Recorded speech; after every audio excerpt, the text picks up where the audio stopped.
बाबा साहेब आम्बेडकर ने भी यही उन्होंने 1936 में अपनी एक किताब में लिख दिया था। फिर बाद में बाबा साहेब आम्बेडकर ने और भी किताबें लिखी है। आप दूसरों की मत सुनो, दूसरों की बातों पर मत जाइए।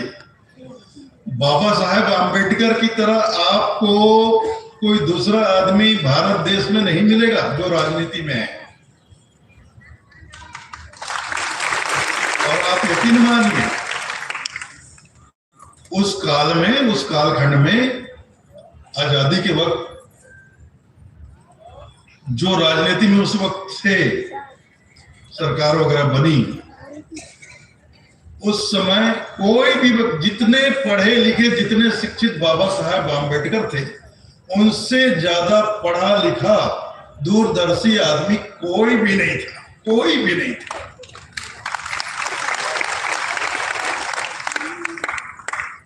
लेकिन कुछ लोगों की जो चलती थी उस वक्त, उन लोगों ने बाबा साहब को हमेशा किनारे करके चला, निर्णय लिए।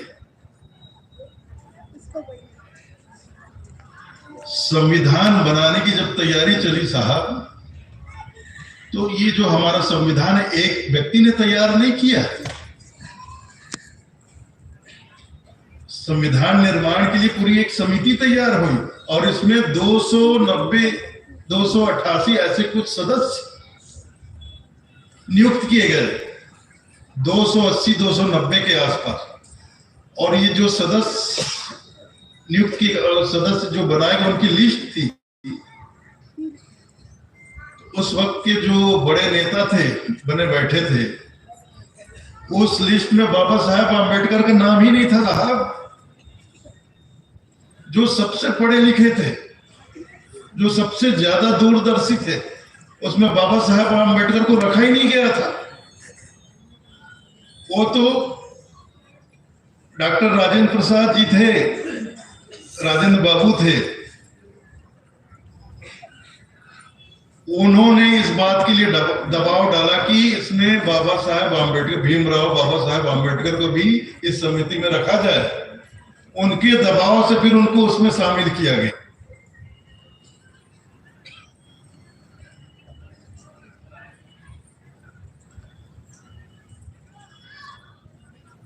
देश को आजाद कराकर सबने यही कल्पना की थी कि भारत देश आजादी के बाद एक लोकतंत्र देश बनेगा। तो कुछ साल पहले ही, 1.5-2 साल पहले ही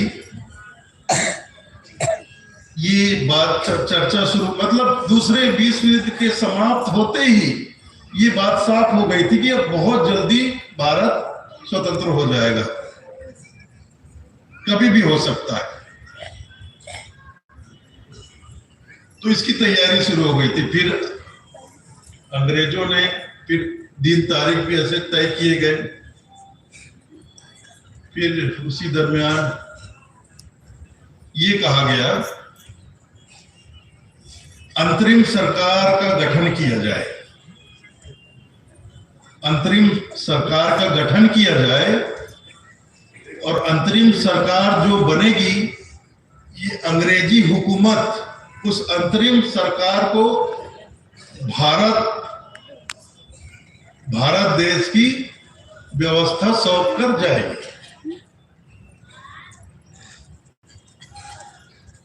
जो यहां गणतंत्र स्थापित होने तक, लोकतंत्र स्थापित होने तक, भारत देश का संविधान तैयार होने तक ये अंतरिम सरकार भारत देश को चलाएगी। तो उस समय भारत में 15 स्टेट हुआ करते थे। ये 1946 की बात है, 15 स्टेट हुआ करते थे। तो कांग्रेस था साहब उस समय। अब वो 1800 उस समय अंग्रेजों के द्वारा कांग्रेस की स्थापना की गई थी। और पहले शुरुआत में तो अंग्रेज ही उसके अध्यक्ष बनते रहे हैं, अंग्रेज ही बनते आए हैं। ये तो 1800 कुछ में अंग्रेजों के द्वारा ही कांग्रेस स्थापित किया गया था, और महात्मा गांधी कांग्रेस से जुड़ गए, महात्मा गांधी कांग्रेस से जुड़ गए। ये बात सब जानते हैं कि महात्मा गांधी कांग्रेस से जुड़े हुए थे, लेकिन महात्मा गांधी ने कांग्रेस छोड़ दिया था। ये बात कितने लोग जानते हैं? ये बात कितने लोग जानते हैं? यहां बैठे हुए इतने लोग बैठे, आप लोग जानते हैं कि महात्मा गांधी ने कांग्रेस छोड़ दिया था? और कब छोड़ दिया था ये बता सकते हैं आप?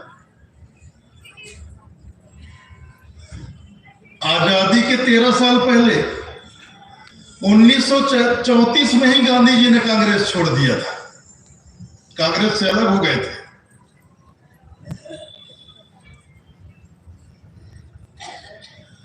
लेकिन जब अंतरिम सरकार की गठन की बात आई तो कांग्रेस ही था उस समय, और दूसरी कोई राजनीतिक पार्टी तो थी ही नहीं उस समय भारत देश में। तो 15 स्टेट थे, तो 15 स्टेट में कांग्रेस का गठन किया गया और 15 देशों में कांग्रेस पार्टी के अध्यक्ष बनाए गए, राज्य अध्यक्ष, प्रदेश अध्यक्ष। उसके बाद फिर कांग्रेस केंद्रीय पार्टी, केंद्रीय समिति का गठन होना था दिल्ली में। तो बैठक में ये निर्णय लिया गया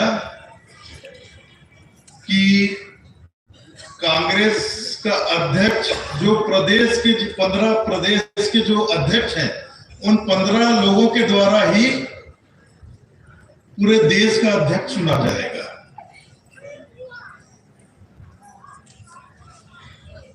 तो उसके लिए तारीख तय की कि 1946 में हुआ, तारीख मैं भूल रहा हूं लेकिन 1946 में हुआ। और शायद कुछ मुझे याद है, शायद 29 अप्रैल को इसमें अध्यक्ष पद के लिए नामांकन की आखिरी तारीख थी। कांग्रेस अध्यक्ष वहां आ गए,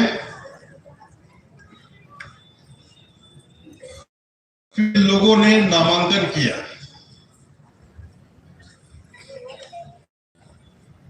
मतलब 10 सदस्य ही थे और कुछ थे लोग कांग्रेस के।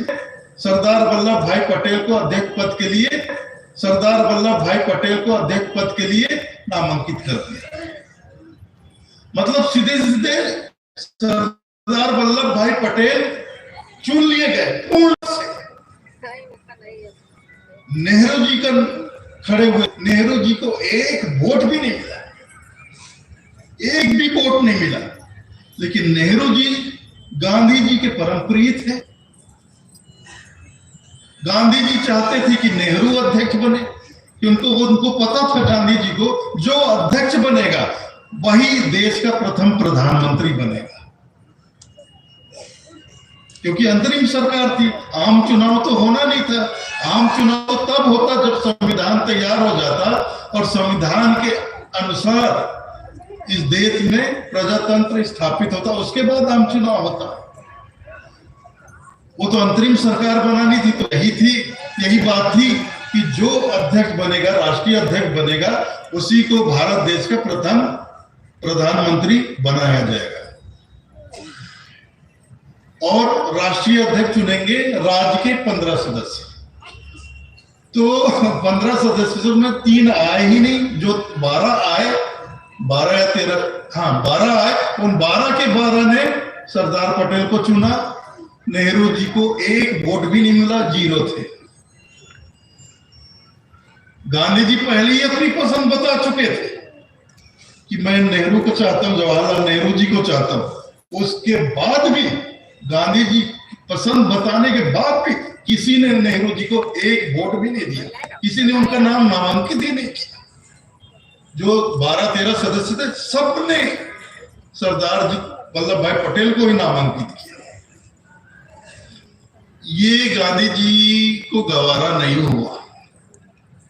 गांधी जी ने मन से इसको स्वीकार नहीं किया, तो वो सीधे गए सरदार वल्लभ भाई पटेल के पास, उनके पास बैठे और सरदार वल्लभ भाई पटेल पर दबाव डालकर उन्होंने मजबूर कर दिया कि जवाहरलाल के लिए तुम अपना नामांकन वापस लो। तो सरदार वल्लभ भाई पटेल महात्मा गांधी का बहुत सम्मान करते थे, क्योंकि महात्मा गांधी भी गुजरात के थे, सरदार वल्लभ भाई पटेल भी गुजरात के थे, और इतना सम्मान करते थे कि महात्मा गांधी ने जब उनको कहा कि तुम नेहरू जी के लिए अपना नामांकन वापस ले दो, तुरंत सरदार वल्लभ भाई ने अपना नामांकन वापस ले लिया और बिना चुनाव के नेहरू जी को राष्ट्रीय अध्यक्ष बना दिया गया और नेहरू जी को देश का पहला प्रधानमंत्री बना दिया गया लोकतांत्रिक तरीके से। हमारे देश का पहला प्रधानमंत्री ही अलोकतांत्रिक तरीके से बना, तानाशाही से बना। ये गांधी जी के तानाशाही से ही बना।